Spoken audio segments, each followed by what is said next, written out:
आपने अक्सर ये देखा होगा कि जब प्रभु श्री राम वनागमन कर रहे हैं तो आगे श्री राम है, मध्य में मां सीता है और पीछे लक्ष्मण है।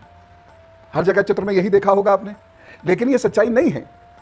प्रभु श्री राम जब गुह द्वारा दी गई नौका से उतरते हैं तो लक्ष्मण जी से एक बात कहते हैं कि यहां हमें वन में नारी की रक्षा विशेष रूप से करनी पड़ेगी और इसके लिए तुम सबसे आगे चलो, मध्य में मां सीता होंगी और पीछे मैं होऊंगा।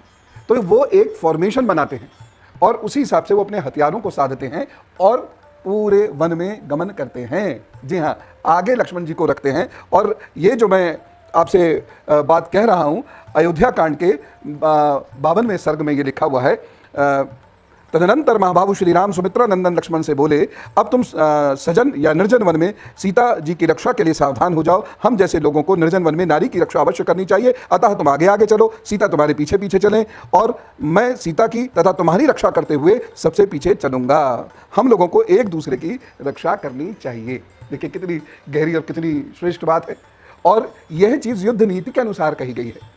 तो एक और जहां ये नैतिक कर्तव्य है मां सीता की रक्षा करना, जो श्री राम जी श्री लक्ष्मण को बता रहे हैं, और वहीं पर दूसरी बात ये भी आती है कि हमें वह रक्षा कैसे करनी है।